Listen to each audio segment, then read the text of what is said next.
Alors, quand on commence à travailler sur la question de l'amour en philo, on est surpris par les différents avis que les philosophes ont eus sur cette réalité.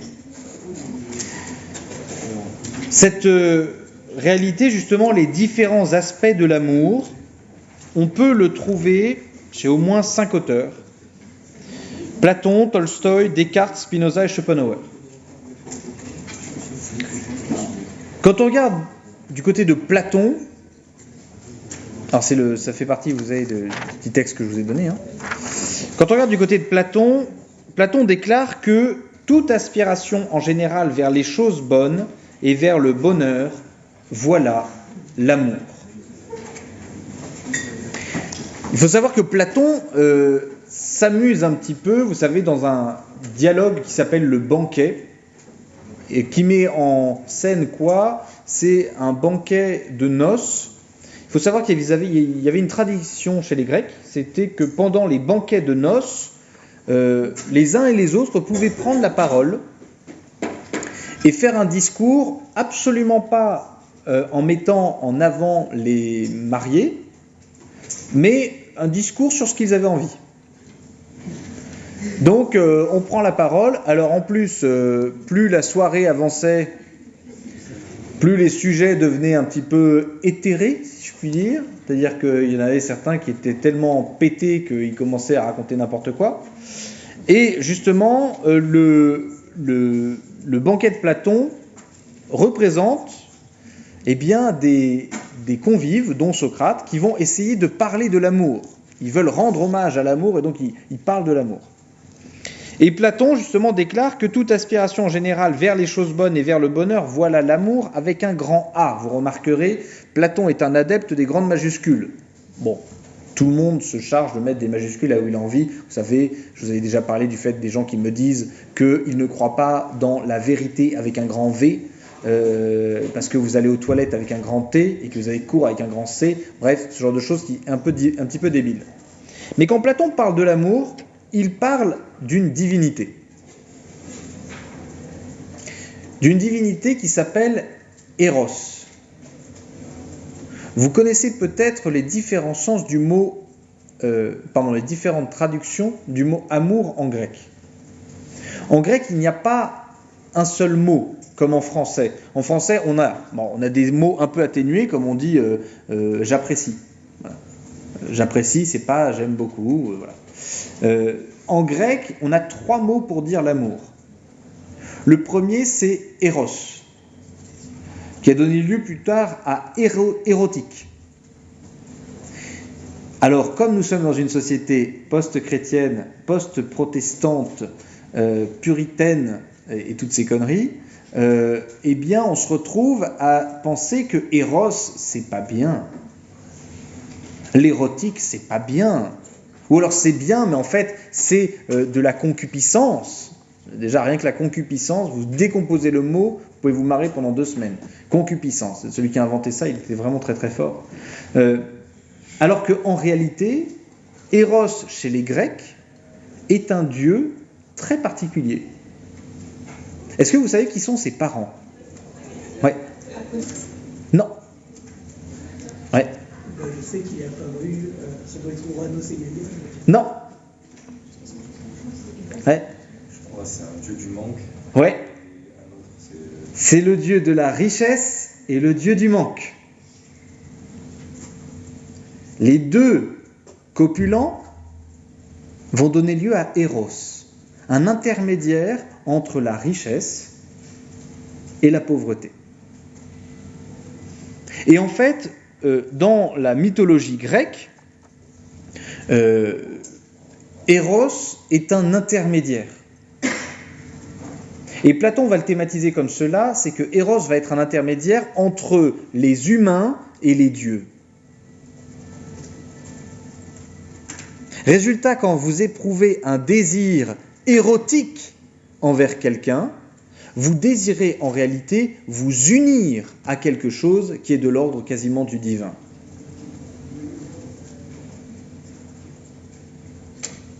Je vois qu'il y en a certains qui ont passé de très bonnes soirées, de très bonnes nuits. Il faut bien se rendre compte que l'érotisme n'est pas quelque chose de mauvais. Ça y est, les deux ils se sont retrouvés là.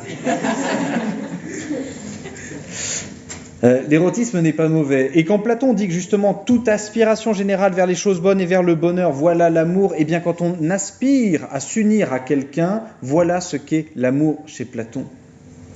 Ça c'est le premier sens du mot. Le premier mot pour dire amour chez les Grecs c'est éros. Le deuxième pour dire amour c'est philia. Philia. Alors philia, c'est, vous reconnaissez dans philosophie. Philia, c'est l'amour du semblable.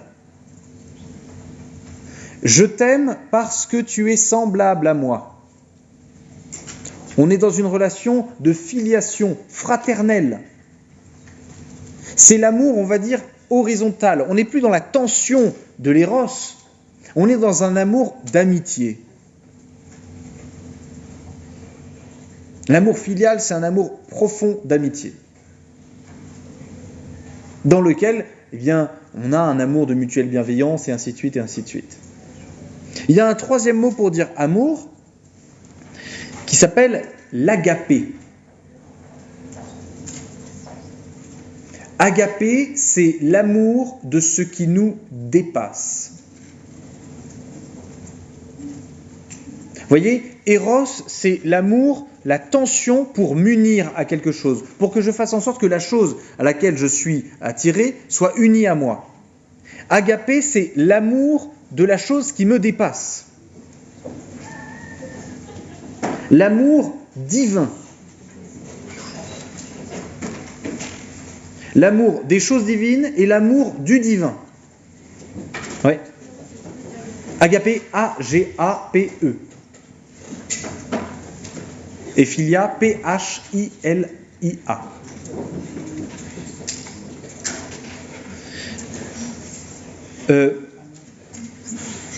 Agapé, alors il faut bien se rendre compte que pour un grec, quand il emploie le mot agapé, c'est vraiment pour une consécration divine, quasiment. C'est intéressant que les philosophes, par exemple, n'ont pas choisi de s'appeler des agapés sophia. Ils se sont appelés des philiates sophos, des gens qui sont amis de la sagesse. Ils ne la vénèrent pas, ils sont amis.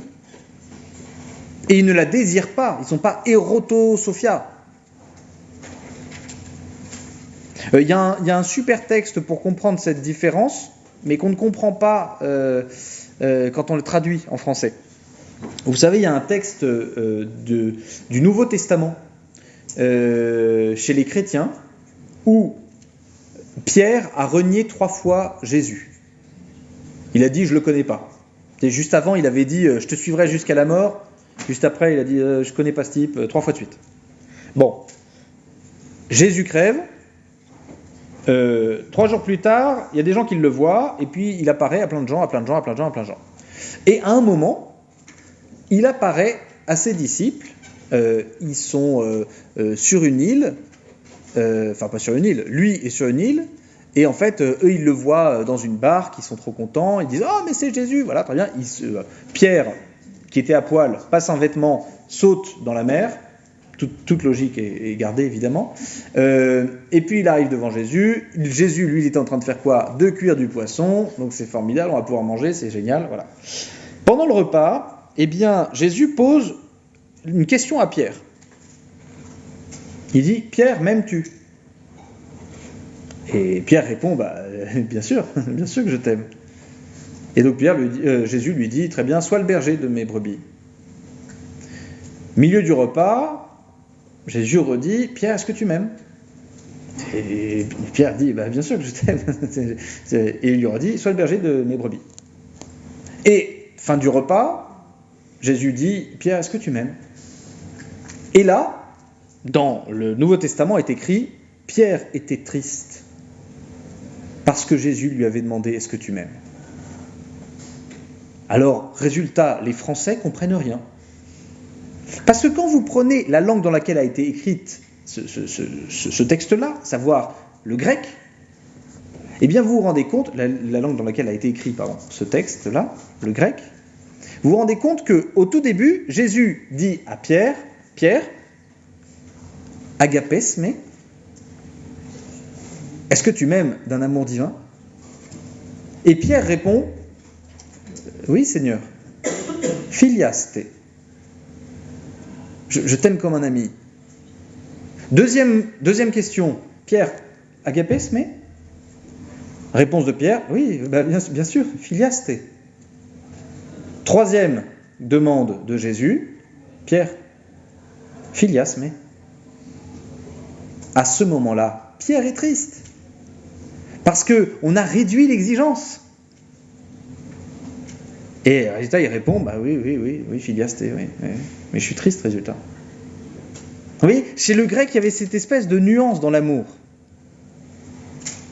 Parce que justement, on avait bien conscience que lorsque l'on parle de l'éros, c'est pas la même chose que lorsqu'on parle de la philia, c'est pas la même chose que l'on parle quand on parle de l'agapé.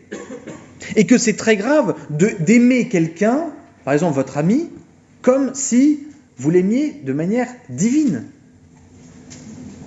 Vous n'avez pas à pratiquer l'agapé avec une autre personne, car cette personne n'est pas un dieu.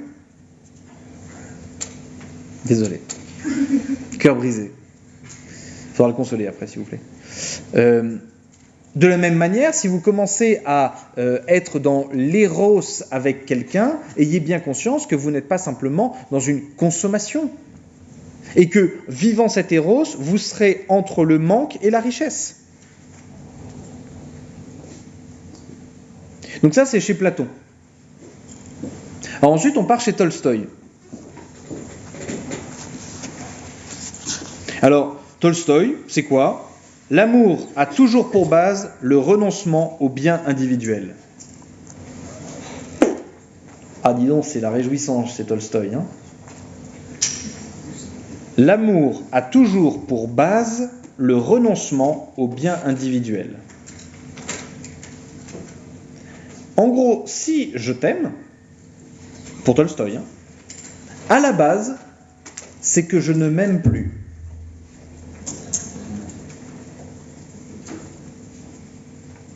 Je t'aime, donc je ne m'aime plus. J'ai renoncé à mon bien individuel pour t'aimer. Ce qu'on appelle l'amour d'oblation totale, d'offrande. Je me sacrifie sur ton autel. L'amour, c'est finalement, j'ai renoncé à tout ce qui pouvait être bien, tout ce que je pouvais aimer, etc., pour toi. Ça, vous voyez, pareil. C'est un relent de christianisme, protestantisme puritain, vous voyez ? C'est-à-dire qu'on se met à, ou même pour Tolstoï, on peut imaginer de l'orthodoxie, on se met à penser que l'amour, c'est forcément le sacrifice de soi. C'est totalement opposé à la pensée grecque. L'amour, ça n'est pas le renoncement à soi. Alors Descartes, il va être d'accord avec l'une de vos camarades là. L'amour est une passion qui peut naître en nous sans que nous apercevions en aucune manière si l'objet qui en est la cause est bon ou mauvais.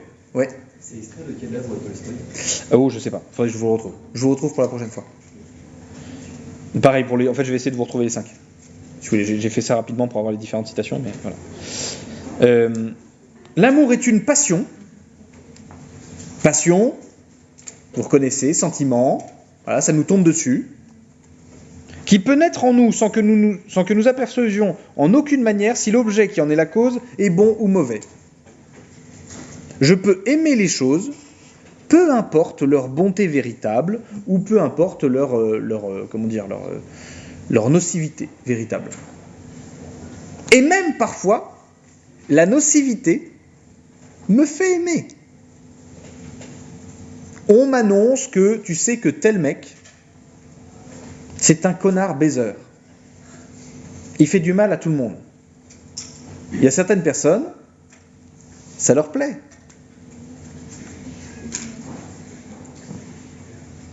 Elles se disent, mais vas-y, mais j'y vais justement. Tu sais, cette personne, elle a tendance à briser les cœurs de toutes les personnes avec qui elle est, etc. Oh, ça m'attire. C'est nocif, ça m'attire. Et ce qui est important chez Descartes, c'est qu'il dit bien que l'amour est une passion. C'est-à-dire que nous sommes passifs. Nous sommes passifs. Alors, ensuite, on a Spinoza. L'amour n'est autre qu'une joie accompagnée d'une cause extérieure. Spinoza, il ne s'emmerde pas. Pardon de le dire comme ça, mais en gros, il vous dit, l'amour, c'est rien d'autre qu'une joie accompagnée d'une cause extérieure. Pour le dire autrement, c'est une joie qui est fortuitement en même temps que quelque chose d'autre. Et c'est pas faux. Ce que tu aimes te met dans la joie, de manière étonnante d'ailleurs parfois. Je ne sais pas si tu as prévu ce soir de te coucher. Voilà. Il suffit de regarder vos têtes pour savoir qu'il y en a certains.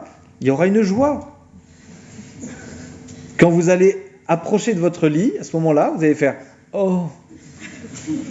Ou même, mieux, vous savez, vous êtes dans le lit. Dans votre couette, là. Et là, vous faites « Oh, c'est trop bien !» La joie. Ou alors parfois, vous êtes simplement avec quelqu'un et ça vous met dans la joie. Vous savez, il y a beaucoup de gens qui me disent « Mais comment on sait si on est amoureux? Comment on sait ?» Attends, c'est simple. Regarde-toi avec la personne. Si à chaque fois que la personne, elle commence à parler, elle te fait une petite remarque, tu te mets à faire « alors que c'était une blague nulle », bon, bah voilà, réfléchis. Si tu peux pas t'empêcher à chaque fois d'essayer de voir son regard, etc., il est en train de me regarder, elle est en train de me regarder, etc., c'est bon, réfléchis pas trop. Si tu es dans une tristesse parce que tu vois pas l'autre, si tout est prétexte à être en contact avec l'autre, j'ai oublié mon effaceur, faut que je l'appelle. Pourquoi? Mais je sais pas, pour lui parler de... je sais pas. Et on est content. Spinoza a raison. Ce qu'on aime nous met dans la joie. Et c'est toujours en raison de quelque chose d'extérieur à nous. On n'est pas des narcisses. Vous savez, des narcisses qui tombent amoureux de son reflet. Enfin, j'espère que parmi vous, il n'y a pas de narcisse. C'est-à-dire que le matin, devant la glace, vous ne vous dites pas « Waouh !» Oui, il y en a certains qui ont une très très grande estime d'eux-mêmes, mais quand même. Je ne vous parle pas de ceux qui essaient de se donner confiance en eux en se donnant des compliments dès le matin, vous savez. Tu sais que tu es quelqu'un de bien. Ça veut dire que dans le fond, tu n'es pas hyper convaincu, hein, clairement. Et alors Schopenhauer, clairement, c'est un philosophe. Vous avez envie de vous remonter le moral, vous ne le lisez pas. Voilà. Schopenhauer, l'amour est un piège tendu à l'individu pour perpétuer l'espèce.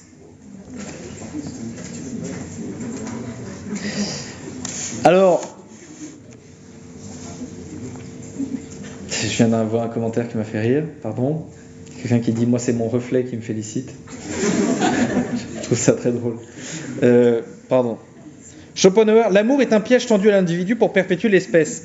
Combien de personnes pensent ça aujourd'hui? Vraiment. Je vous dis, il y en a énormément. Énormément qui pensent. Vous êtes jeunes. Donc en fait, la jeunesse vous fait croire encore à des choses un peu je veux dire, futiles, frivoles, tout ce que vous voulez. Mais il y a tellement de personnes qui, au bout de plusieurs partenaires, au bout de plusieurs temps passés avec le même partenaire, etc., se disent « mais l'amour, c'est du pipeau, en fait ». C'est un complexe chimique pour essayer de faire en sorte que nous copulions. C'est tout. Oui. Est-ce que c'est faux? Non. Mais c'est pas que ça.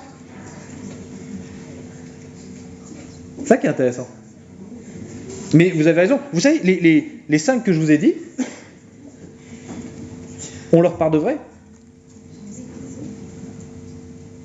Les cinq définitions de l'amour, entre guillemets, que je vous ai données, bien, vous pouvez très bien dire oui, pour une certaine partie c'est vrai. Et Schopenhauer a raison. Le seul truc qui est problématique, c'est la question du piège. Comme si l'amour était un piège. Attendez, on va se calmer, Coco. On sent le gars qui a été malheureux un peu longtemps, quoi. Parce qu'il y en a certains qui adorent ce piège-là. Ils sont très heureux de pouvoir y tomber. D'ailleurs, on parle de tomber amoureux, ce qui est quand même assez drôle. Mais vous voyez, cette conception, en fait, malheureusement, très évolutionniste de l'amour, ne tient pas tellement la route. C'est-à-dire que l'amour ne vous fait pas perpétuer l'espèce. Malheureusement. L'amour, c'est plutôt un piège pour empêcher l'espèce de se perpétuer. Si on analyse vraiment la chose. Parce que, messieurs, objectivement, l'amour, ça vous retarde dans la perpétuation de l'espèce. Si votre but, c'est réellement de vous multiplier, autant ne pas aimer. Non, mais c'est vrai.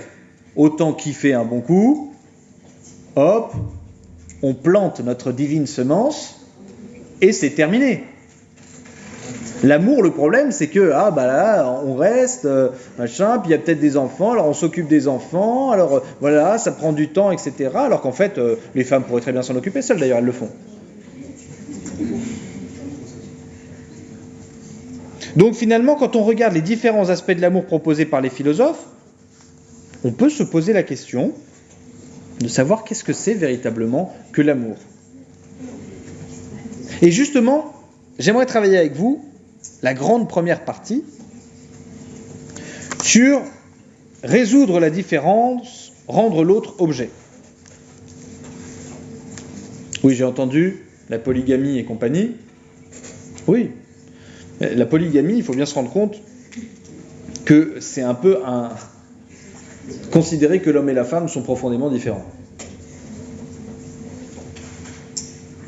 Au moins, déjà, ça, c'est un fait.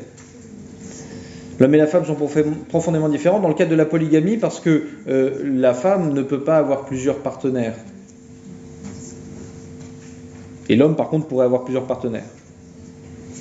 Si la femme n'est juste qu'une génisse à saillir, oui, c'est vrai, la polygamie est le meilleur régime. Si par contre il y a de l'amour, alors là, c'est plus compliqué. C'est plus compliqué. Alors on arrive à notre première grande partie qui s'appelle « Résoudre la différence, : rendre l'autre objet. » Point d'interrogation. Résoudre la différence, rendre l'autre objet.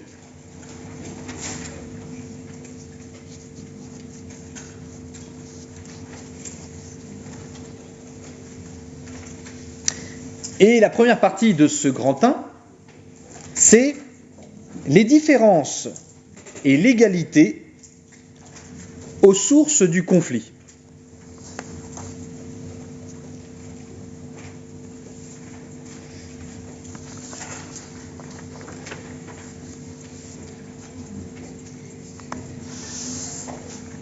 Alors le problème, c'est qu'il existe plusieurs types de différences entre les personnes. Premièrement, les différences, elles vont se manifester d'abord dans les différences simplement de matière et de lieu. Vous n'êtes pas dans le même lieu, votre matière n'est pas dans le même lieu. Vous êtes dans des lieux différents, déjà, à la base. C'est-à-dire que votre camarade est assis à côté de vous.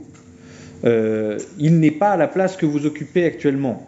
Donc déjà, vous êtes dans deux places qui sont différentes. Donc vous envisagez la réalité de manière différente. Or, cette différence pourrait devenir la source d'un conflit. Vous voyez, si par exemple, avec votre camarade, là, j'augmente la distance entre vous.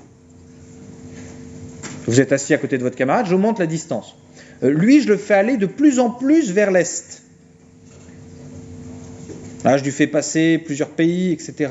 De plus en plus à l'est, de plus en plus à l'est. Tac, tac, tac, tac, tac. Hop, il se retrouve à Moscou. Et vous, je vous fais aller de plus en plus à l'ouest. Hop, on traverse l'Atlantique, etc. Et hop, on se retrouve chez les États-Unis. Là, à ce moment-là, votre différence de lieu, qui n'était à la base qu'une différence de lieu, devient une différence fondamentale et qui va devenir un fondement de votre hostilité. Vous êtes dans deux blocs, le bloc qui est à l'est, le bloc qui est à l'ouest. Et en raison de votre positionnement, eh bien, vous allez vous bastonner. Alors, il peut y avoir aussi des différences qui sont moins fondamentales, qui sont un peu plus secondaires. On va dire, ça va être par exemple les différences qui existent dans le corps, dans la psychologie, dans le caractère. Vous êtes différent à ce niveau-là. Votre camarade est complètement différent de vous. Que vous soyez, différent simplement en termes de taille, en termes de dilatation, hein, ça peut être en grandeur comme en largeur. Vous pouvez aussi avoir des différences de couleur, des différences, de couleur de yeux, de tout ce que vous voulez, des différences de caractère, des différences de psychologie. Et tout ça peut fonder réellement un conflit. Regardez, par exemple, vous prenez un de vos camarades, et il y en a un, vous essayez de claircir sa peau au maximum. Et l'autre, vous essayez de la noircir au maximum. On est face à deux êtres humains. Hein. Mais l'un et l'autre n'ont pas la même couleur. Et là, vous allez en mettre un dans un pays le plus au sud. Et même en fait, vous allez faire un truc, vous allez mettre les deux dans un pays le plus au sud.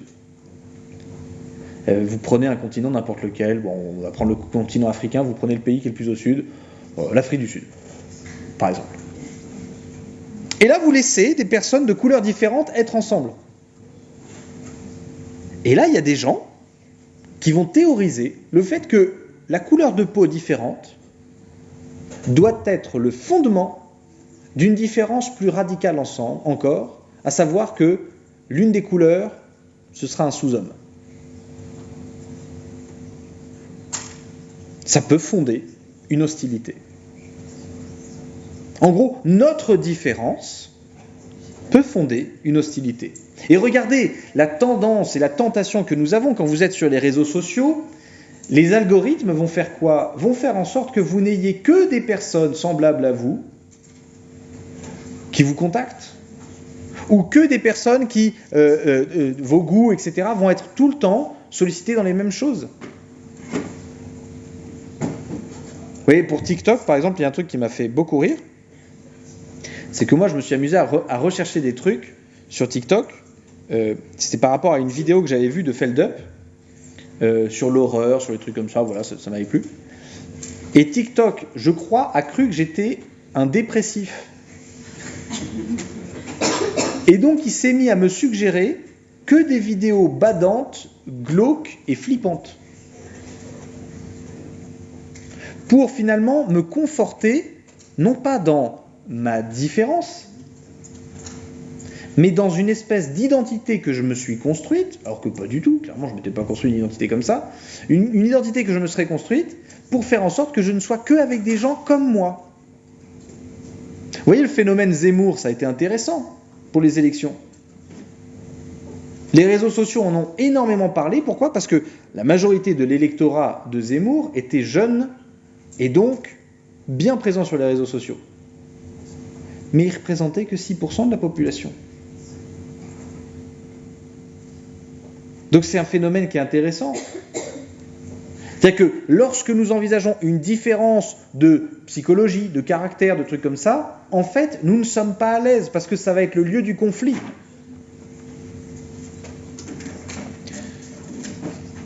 Et ça, c'est, vous voyez, par exemple, c'est des gens qui vont vous théoriser en philosophie politique le fait que, par exemple, la nation, c'est ça qui est aux sources du conflit. C'est parce que les nations sont différentes qu'elles se détestent. Donc, quelle est la meilleure solution ? C'est quoi la solution ? Vous voulez résoudre le conflit international ? Ouais. Faire en sorte que chaque nation ne soit pas en contact avec une autre. Alors ça, c'est la première solution. Soit, we're gonna build a wall. Vous construisez un mur, à la Trump. Soit, être égaux, donc détruire les nations. Vous voyez, c'est-à-dire détruire l'identité de la nation. C'est-à-dire, c'est pas détruire la nation, vous n'allez pas détruire les personnes. Mais détruire le fait qu'il y ait une différence, en fait. Ouais. Et dans tous les cas, il y a un territoire, il y a des conditions climatiques qui fera qu'on ne sera jamais égaux, peu importe si... Oui, mais ça, c'est un peu plus anecdotique. Vous voyagez bien dans des pays tropicaux, vous Français, de climat tempéré. Ça pose pas trop de problèmes, vous voyez. Comprenez un truc, vous voyez, c'est intéressant. Hein. Dans l'esprit d'un animal, il n'y a pas de frontières. Lui, il se dit pas, tiens, là, je suis en Allemagne maintenant. Ou tiens, là, je suis... C'est pas le territoire. Hein. Il n'y a pas réellement de changement. Il y a des changements un peu forts hein, quand vous vous éloignez vraiment. Mais il n'y a pas vraiment de changement entre le sud-est de la France et puis le nord-ouest de l'Italie. Vous ne pouvez pas dire, dis donc, au niveau paysage, c'est un peu la même chose. Pourtant, au niveau culture, c'est pas la même chose. Donc ce qui fonde la nation, c'est vraiment autre chose, plus d'ailleurs au niveau du caractère, de la psychologie, de la culture et ainsi de suite. Alors justement, il y a d'autres différences, alors que moi je trouve encore plus drôle, c'est les différences sociales et politiques.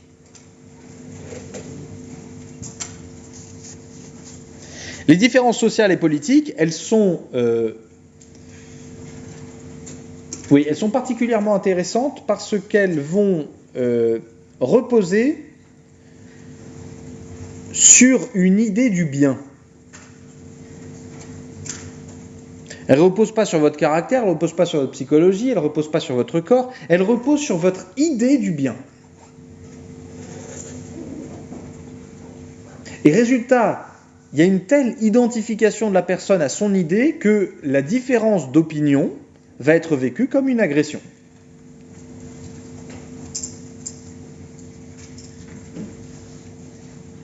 Par exemple, vous faites venir quelqu'un qui est persuadé que le libéralisme économique, c'est pas bon du tout, en face de quelqu'un banquier de chez Rothschild,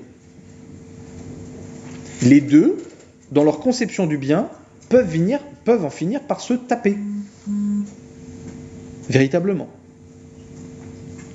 Alors en plus, il y a des représentations sociales. Exemple, l'homme et la femme. L'homme et la femme, c'est avant tout des différences, certains vont me dire, des différences organiques. Oui, c'est vrai. Mais croyez-moi, entre une femme française et puis une femme aborigène, il y a énormément de différences dans leur manière d'être femme. Donc votre différence organique entre l'homme et la femme ne suffit pas à vous donner une identité de ce qu'est la femme et de ce qu'est l'homme. Il faut que la culture, que l'éducation viennent pour construire ce qu'est l'homme et la femme. Et c'est pas mauvais. Mais cette différence de construction, elle peut être intelligente comme elle peut être débile. Vous pouvez vous amuser à construire l'homme et la femme comme deux opposés. Simplement avec des phrases, vous voyez, du style « l'homme a toujours dominé la femme ». De tout temps, alors moi j'ai entendu des gens, mais d'une connerie. De tout temps, l'homme a dominé sur la femme. Regardez le 19e siècle. Oui, d'accord, le 19e siècle, ça c'est clair. Aliénor d'Aquitaine, elle était dominée par qui, rappelez-moi? Ah, mais ça, vous me citez une exception. Ok, d'accord, ok, va falloir tout reprendre. Vous reprenez toutes les femmes du XIIIe siècle. Toutes les nobles, elles avaient leur armée. Toutes les autres nobles, elles pouvaient faire ce qu'elles voulaient avec leur justice et compagnie. Toutes les femmes travaillaient, parce qu'on n'avait pas la possibilité de ne pas travailler à cette époque-là. C'est-à-dire que les artisans, les femmes étaient artisanes. Ce que je voulais dire après, les femmes étaient aussi paysannes. Tout le monde travaille. Il faut bien se rendre compte, même dans le 19e siècle, la femme qui ne travaille pas, c'est que la femme bourgeoise. La femme ouvrière, elle bosse. Tout le monde bosse, les enfants aussi. La femme, on l'a toujours empêchée de travailler. Mais tais-toi. Qu'est-ce que produit ce genre de choses ? Simplement une hostilité entre l'homme et la femme. Et vous avez des mecs qui réagissent. Là, je suis tombé sur une vidéo d'un mec qui pète un câble. Mais qui pète un câble par rapport à la ministre de la famille, déléguée à la famille, qui explique que la fête des mères, il faut l'enlever parce que on va l'appeler la fête des parents qu'on aime ou de ceux qu'on aime et des trucs comme ça. Parce qu'elle, en fait, elle est lesbienne, elle a une fille ou un fils, je sais plus, qu'elle a eu par PMA et compagnie. Et il y a un mec qui pète un câble. En me disant, mais moi je veux pas que ce soit une gouine qui me dise comment j'éduque mes enfants, de toute manière, mais je suis prêt à mourir moi, pour pas que mon fils il ait ce genre de personne. Enfin, tu te dis, calme-toi Johnny, qu'est-ce qui se passe ? Et parce que justement, on est dans une société qui a cru bon, dans la représentation sociale que l'on avait des différences, de se dire que ces différences devaient fonder un conflit. L'homme et la femme, ils devaient se taper dessus. C'est intelligent, oh bah bravo ! Alors l'homme a toujours dominé sur la femme, donc la femme va devoir toujours dominer sur l'homme. Ouais, dis donc, t'es bien intelligent, toi. Plutôt que de proposer un modèle de construction, de représentation sexuelle, parce que évidemment que le sexe est construit, mais basé sur le partenariat. Sur le partenariat. Vous voyez, au Moyen-Âge, il y avait un proverbe qui disait nec domina nec ancia sed socia. Donc ce proverbe, il venait d'une chose, c'était que par rapport à la création, vous savez, les moyenâgeux, ils sont dans le christianisme et dans ce genre de choses, et vous savez que Ève a été créée à partir de la côte, pas de la côte, du côté de l'homme. Et il posait la question, mais pourquoi elle n'a pas été créée d'autre part ? Et il disait, elle n'a pas été créée de la tête, parce qu'il ne fallait pas qu'elle domine l'homme. Elle n'a pas été créée des pieds, parce qu'il ne fallait pas que l'homme domine sur elle. Elle a été créée du côté, pour être une associée, une compagne. Sed socia, avec qui on peut faire société.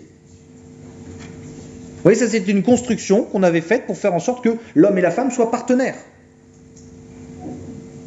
Vous voyez, il fut un temps où justement un seul salaire suffisait pour vivre.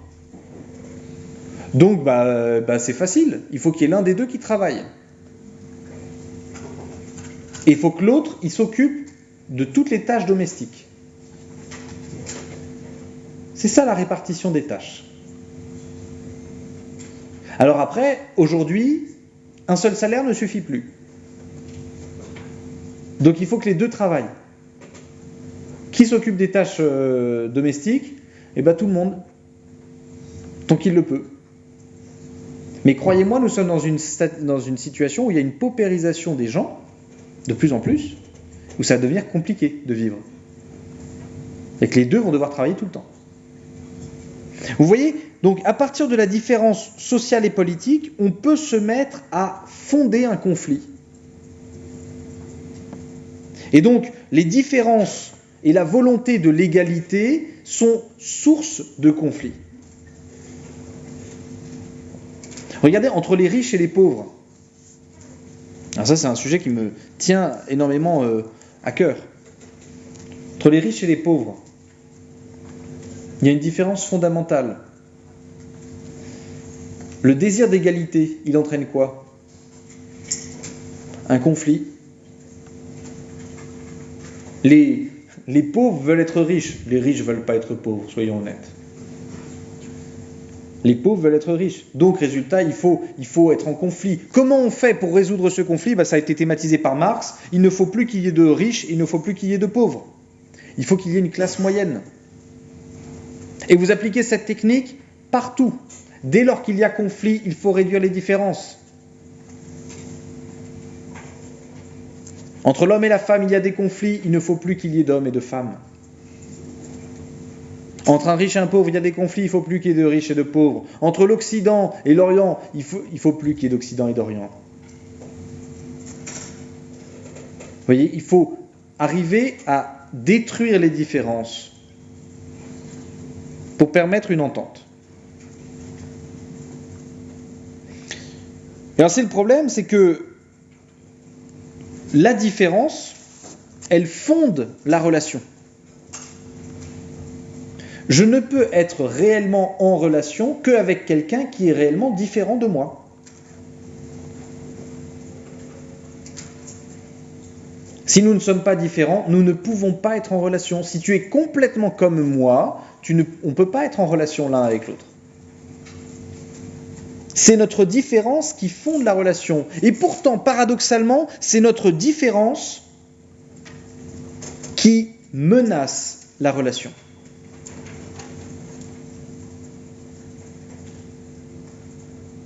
Vous comprenez ? À la fois, ça fonde la relation, c'est parce que tu es différent de moi que je peux être en interaction avec toi, et en même temps, ça menace la relation, parce que plus tu es différent, plus c'est difficile d'être en relation avec toi. Et vous voyez, il y a beaucoup de gens qui me posent la question, qui me disent ouais, qu'est-ce que vous pensez des gens qui se mettent en couple alors qu'ils sont de milieux sociaux complètement différents, de religions complètement différents, de machins différents.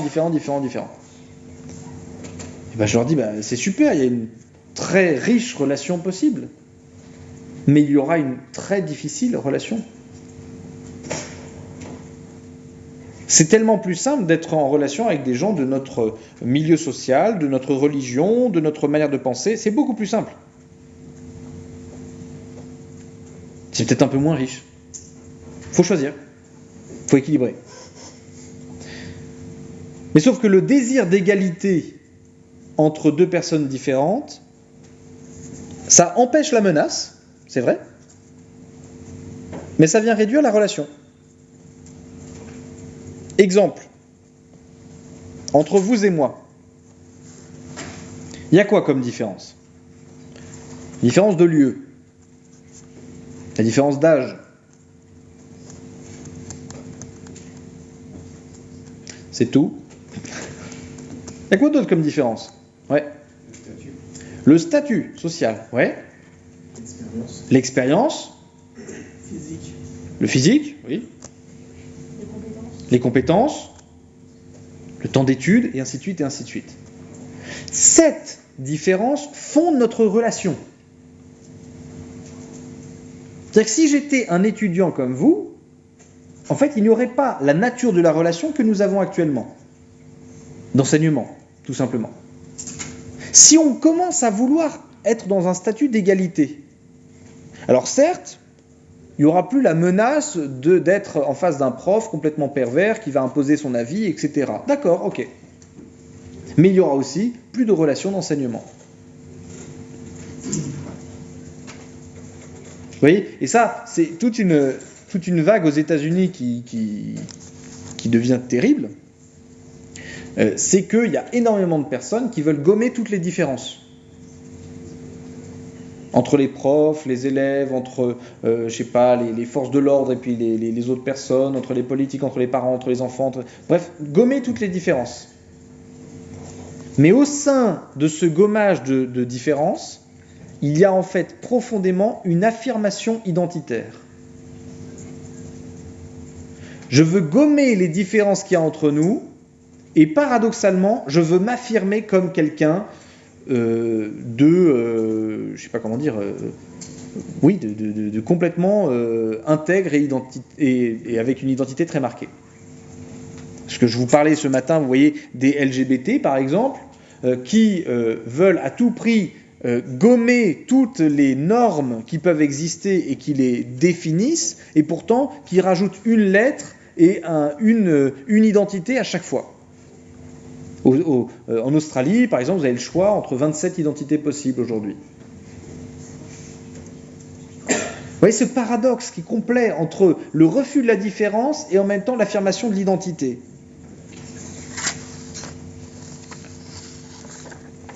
Et alors justement, par rapport à l'homme et la femme, on va lire... Vous avez Aristote, la politique ? Après... Oui, vous avez ça ? Ok. On va lire justement un petit texte d'Aristote qui a pour but de vous faire réagir un peu quand même.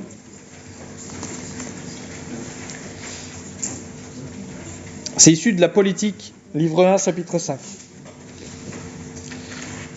D'une part, les animaux domestiques sont d'une nature meilleure que les animaux sauvages. D'autre part, le meilleur pour tous est d'être gouvernés par l'homme car ils y trouvent leur sauvegarde. De même, le rapport entre mâle et femelle est par nature un rapport entre plus fort et plus faible, c'est-à-dire entre commandant et commandé. Il en est nécessairement de même chez tous les hommes. Ceux qui sont aussi éloignés des hommes libres que le corps l'est de l'âme, ou la bête de l'homme, et sont ainsi faits ceux dont l'activité consiste à se servir de leur corps et dont c'est le meilleur parti qu'on puisse tirer, ceux-là sont par nature des esclaves. Et pour eux, être commandé par un maître est une bonne chose, si ce que nous avons dit plus haut est vrai. Est en effet esclave par nature celui qui est destiné à être à un autre. Et c'est pourquoi il est à un autre. Et qui n'a pas la raison en partage que dans la mesure où il l'aperçoit chez les autres, mais ne la possède pas lui-même. Quant aux autres animaux, ils ne perçoivent même pas la raison, mais sont asservis à leurs impressions. Mais dans l'utilisation, il y a peu de différence. L'aide physique en vue d'accomplir les tâches nécessaires, on la demande aux deux, esclaves et animaux domestiques. La question de l'esclavage par nature chez Aristote, qui est l'archétype de la pensée de la différence. Comment Aristote pense les esclaves? Alors il commence tout un truc en parlant des animaux, de la femme, de l'homme, etc. Et il parle des esclaves en désignant, en parlant du fait que est esclave par nature ceux qui sont aussi éloignés des hommes libres que le corps l'est de l'âme.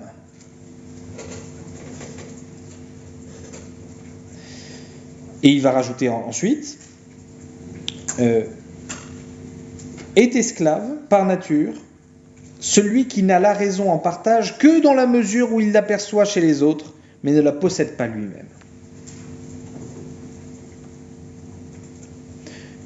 Vous êtes esclave par nature si jamais vous n'êtes pas capable de vous diriger par votre raison, pour Aristote.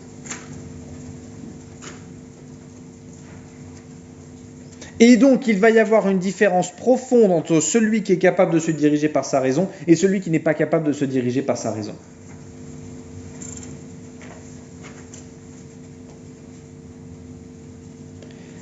Et cette différence, elle est radicale et elle va, malheureusement, fonder un commandement, un rapport de domination.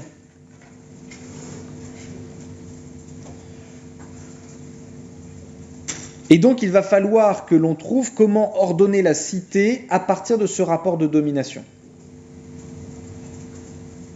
Je vous pose la question, pensez-vous aujourd'hui qu'il existe des esclaves par nature qui doivent être commandés? Ouais. Oui? Vous pouvez me donner des exemples ou pas? Par exemple, les gens qui sont soutenus à l'aide ou tutelle. Ouais. De décider. Alors ça, c'est d'un point de vue juridique, vous avez raison. Moi, je vous parle d'un point de vue des personnes qui ne peuvent pas décider par eux-mêmes. Ouais. Un enfant. Un enfant. Aristote n'ira pas jusque-là.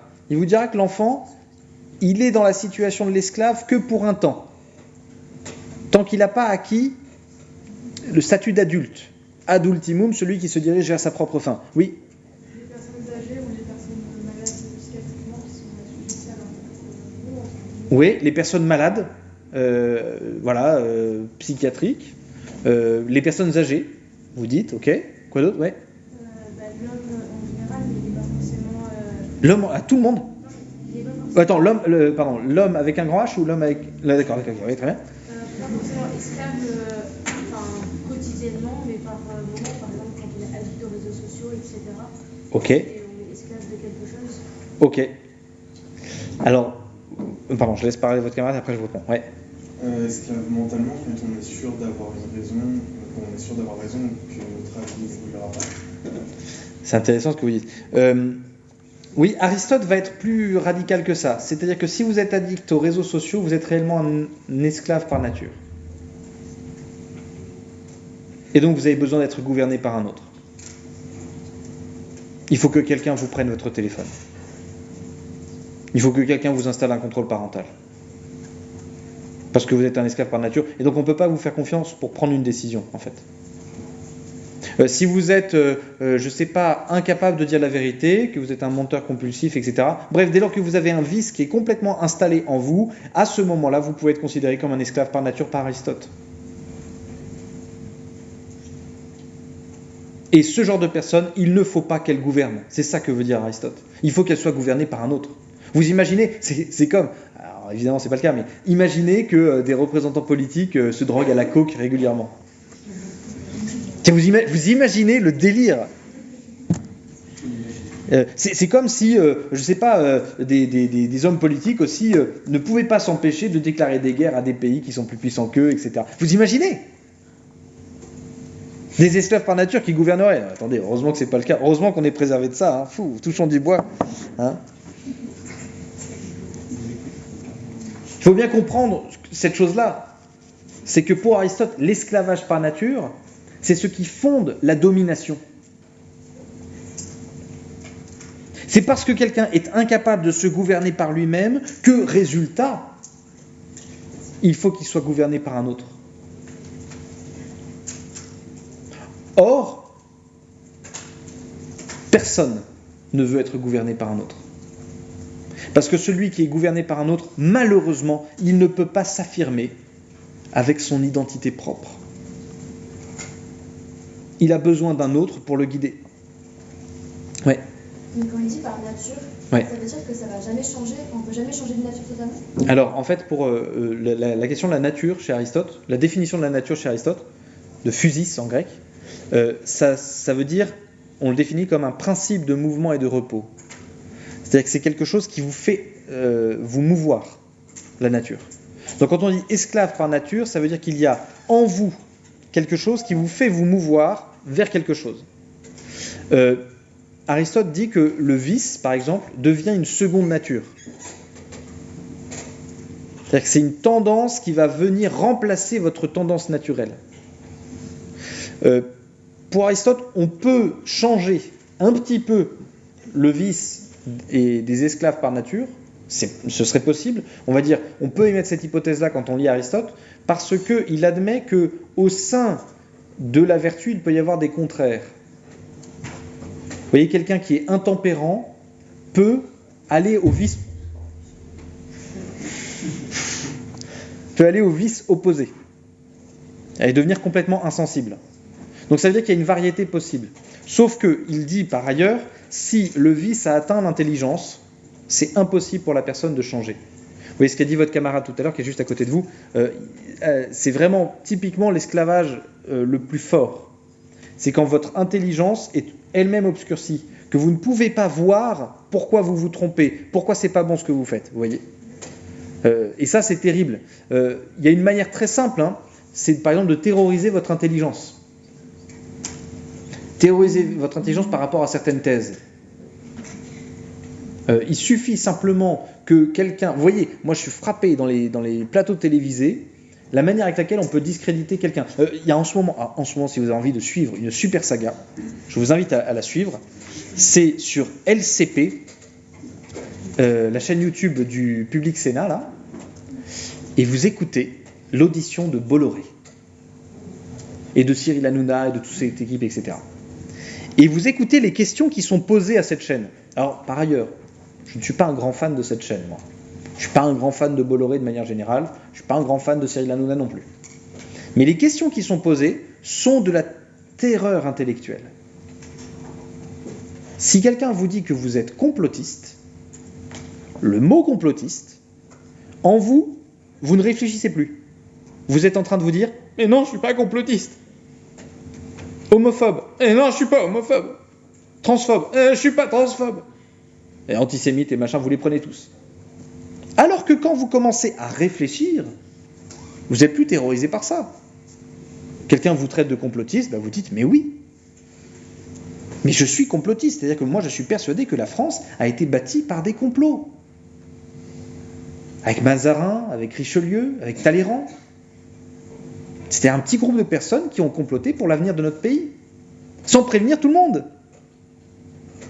Et ça ne me fait pas peur.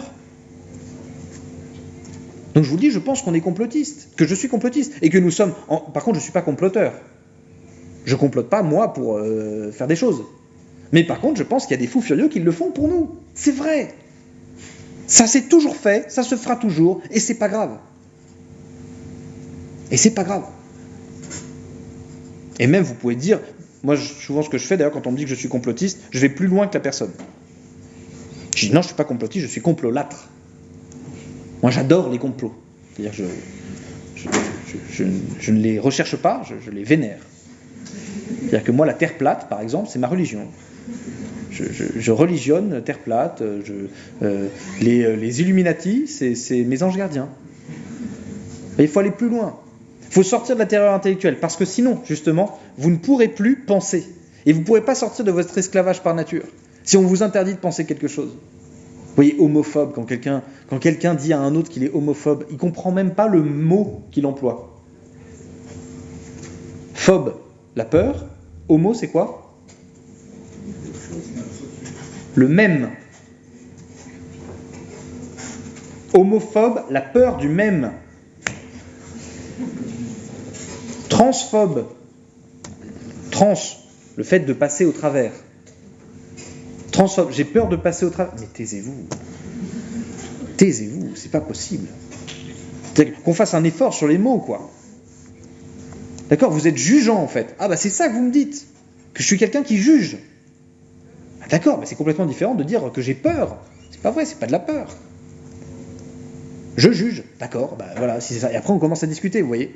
Mais simplement réacquérir l'intelligence pour vous permettre de sortir de l'esclavage par nature. Parce que cet esclavage par nature, c'est ce qui fonde profondément la domination. Et quand dans un couple intervient une domination, eh bien c'est que l'autre est considéré comme incapable, comme un esclave, comme ma chose, comme mon objet.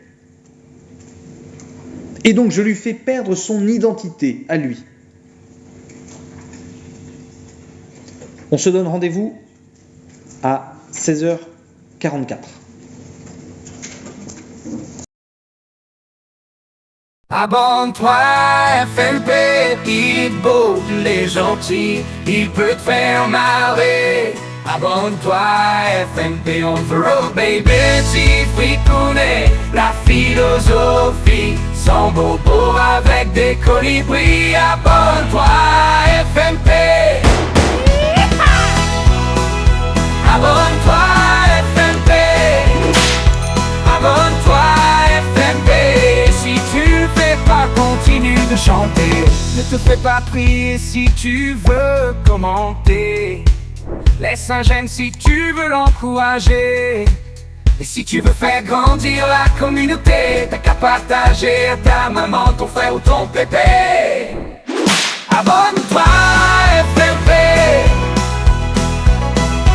Abonne-toi, FNP. Abonne-toi, FNP.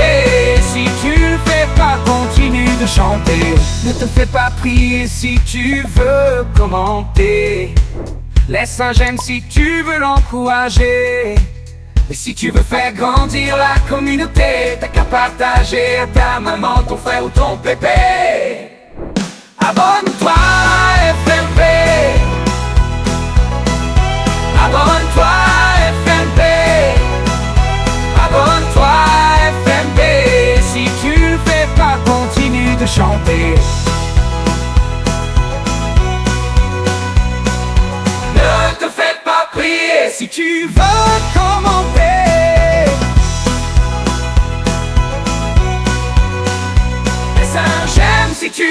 l'encourager. Et si tu veux faire grandir la communauté, t'as qu'à partager à ta maman.